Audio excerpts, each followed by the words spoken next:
I'm Terry Shepard, along with Jennifer Dornbush, with another in our series of interviews from the Outliers Writing University studio at Bouchercon 2025. Writing alone is hard. Writing with the right crew, electric.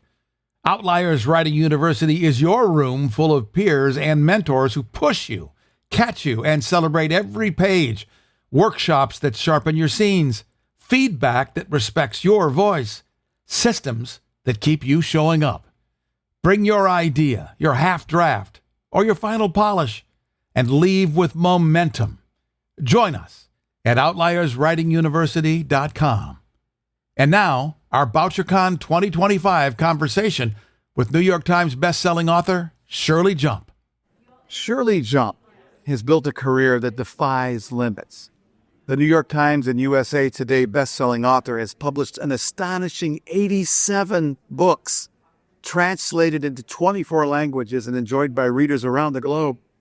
Her work spans romance, women's fiction, and heartwarming stories that dig deep into the complexities of love, family, and resilience. But Shirley's talent goes far beyond her own name on the cover. She's also a sought-after ghostwriter, lending her voice and storytelling skill to high-profile clients that include White House advisors and NFL players. Whether she's helped shape memoirs or power and influence or crafts novels that touch the heart, Shirley brings the same dedication to authentic and compelling storytelling. Did you ever think you would grow up to be this Renaissance woman? Well, actually, I'm one of the only people that I know of that knew exactly what I wanted to be from the minute I could learn how to read. And now you see, after that great intro, it's going to sound even more overachieving, but I got my first job at a newspaper at 11 by lying about my age. I called them and I pitched a story over the phone because this is back in the Stone Ages before we did anything by computer. And they asked if I was in high school, and I lied, and I said I was. And I wanted to be a writer from the minute I could read. I originally wanted to be a reporter, like a Jane Pauley type. And then I called the widow of my high school history teacher after he died at the wheel of the car, had a heart attack on family vacation, and hated the human being I had to be to do that. And I quit. So, yeah, it was interesting. And I started writing fiction. And it sucked. I wrote 10 books in 8 years before I sold one. My fiction was terrible. It took me a long time to learn how to do it right. But I worked as a freelancer for magazines and newspapers, and I wrote essays. I wrote for Chicken Soup for the Soul, that kind of thing, to make money until I finally sold a book. Why'd you stay with it? Because I love creation. I love it. You know, the YouTube channel that I have, I create the videos, right? And I love that. I love creating the Canva graphics. I love creation.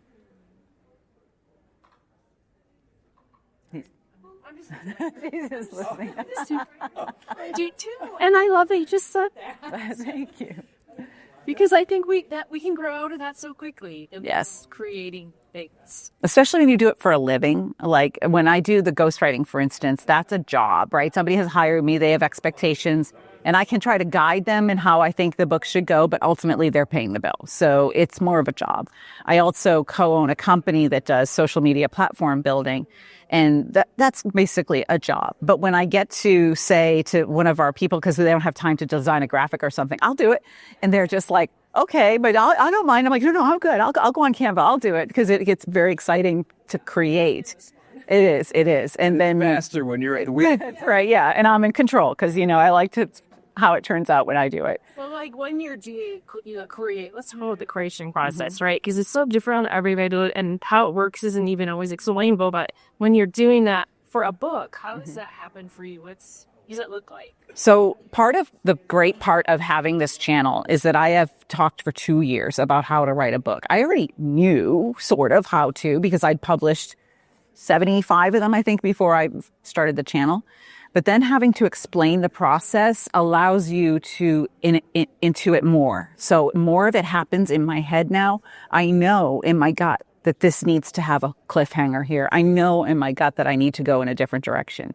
And when I don't do that turning point because I'm lazy, or I don't do this character going in deep because I'm lazy, my gut will tell me. I'll be skipping over that part when I'm rereading it. And I know I've got to go back and work a little bit harder on it. So the creation becomes easier, but never easy, because you know how it's supposed to go together. You just have to still do the work. Distill for us the essence of an effective social brand. So it's all about strategy and story. What makes you unique in the podcast space is different than what makes other people unique in the podcast space. And your story and what brought you to it and why you're doing it is what people connect with. We all have a reason behind what we do. We all have a dream that we want to pursue. And if you can touch on that why of why somebody went into it, then that's what really gets people connected. For instance, we're working with a financial advisor who went into it because she grew up very poor in the Bronx and never knew where her next meal was coming from. She went into it not to get rich. She went into it ultimately to have control over her future and be able to help other women. The money was a nice sideline to it. So we're not going to focus on, oh, I made, $10 billion doing this or whatever. It's about, I want it to help people. So when you focus on the story behind it and the reason why you do it, people connect. The big why. Mm-hmm. Yes. And how would you encourage people? Because I remember going through this exercise as a creator to figure out what was my why. Mm-hmm. How would you encourage writers or coach other artists to find that why? So I have this thing called Shirley's Rule of Six that I teach in courses. And I used to use it just to teach how to plot. Because if you've been in marketing for a little while, you know that there's this rule of odd numbers, five things, top of mind awareness, all of that. And when you go for the sixth one, you go deeper. So I would come up with 6 motivations for a character, 6 different ways that this could turn. It works really well because you start digging deep as you go along. But I had an interesting conversation with a friend of mine one time where I was proving the rule of 6 theory to her. And I said, we both ran. We ran together. And I said, why do you run? And we both listed why we run, right? And the first reasons you come up with are always surface reasons because nobody really delves deep into their psyche when they answer these questions. I run to stay fit. I run to be able to fit in my clothes. I run because I love the camaraderie with my friends. Those things are, those are motivations, right? That is driving me as a character to do what I do. But when I got down to the 6th one, and every time I tell this story, I get a little bit emotional. I was not in a good place in my life at the time. And I realized that when I run, it is the only time I am in control of where I go, how fast I go, who I go with, and what happens. And so that realization, it actually transformed my life from that moment forward. So if you go deep enough with yourself to get to your why, and most of us don't like doing that, it's not fun. But if you can go deep enough, then you can get to that really compelling reason that other people can relate to. How many other women or even men in this space can relate to the need for having control over what they do and being able to say yes or no? It's in Pretty Woman, for Pete's sake. I say who, I say when. That is a common universal theme that people can relate to. And when you can dig in deep to that for your why or for your story, you create something that people love. What is your why? What is my why? For telling stories. I guess for the longest time, it was to create the world that I wished I lived in. I stopped writing romance because I met my second husband. I wrote my very last romance the week I married him. And I said, no more. I've fulfilled that reason why I created those worlds. And now I do it because I really want to tell stories I want to read. Because I've read so many great books. I want to be one of those people. Yeah. Truly. What else can you tell us? What do you think the world needs now? Empathy. It is not there. And it is sad because we don't think about how things impact other people.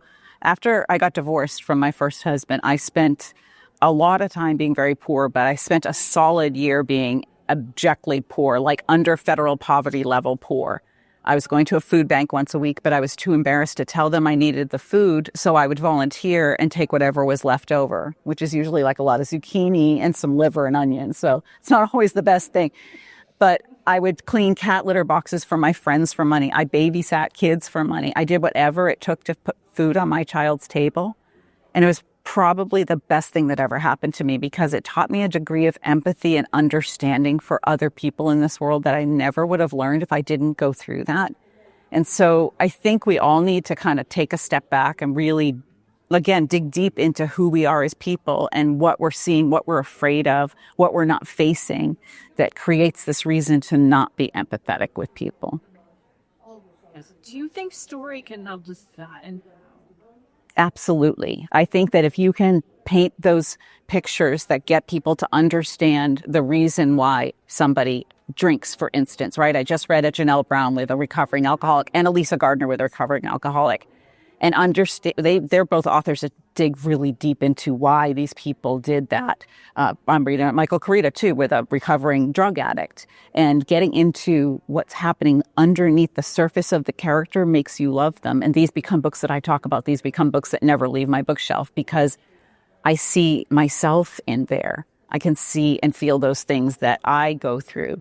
And it's hard. I mean, I just did a video on my channel the other day saying, I was assaulted as a child, and I've never, ever written about anybody that has been sexually assaulted in their past because that's something I don't ever want to delve into. And I said, I think it's time that I actually touched on that and went through that with a character that I'm working on right now because that's going to be more realistic. That's going to be more me, and it's going to be hard. And when I wrote that scene where she runs into her abuser, it was hard because I had to think about what was it like when I ran into my abuser 30 years after he abused me, and how did I feel and what happened to me then.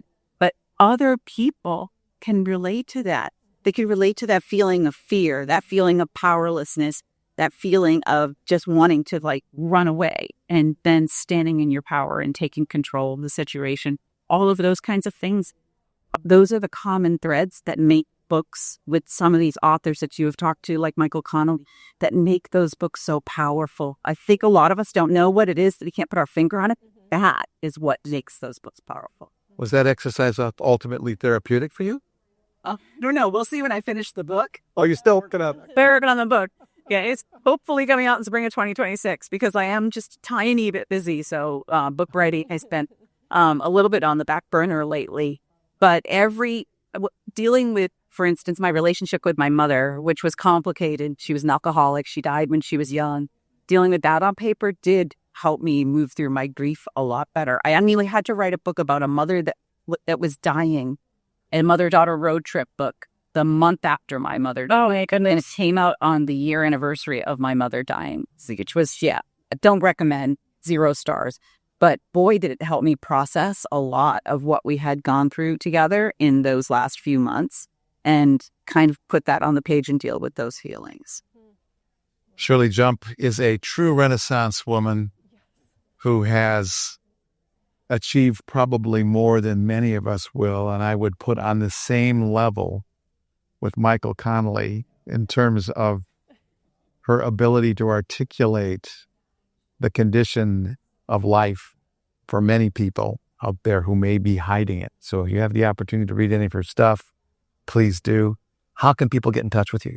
ShirleyJump.com or Write Better Fiction with Shirley Jump on YouTube. And Writing Compelling Fiction is my community that people can join. And that's another interview from Bouchercon 2025, a copyrighted presentation of Outliers Writing University, all rights reserved. Learn more about our essential services at outlierswritinguniversity.com. With Jennifer Dornbush, I'm Terry Shepard.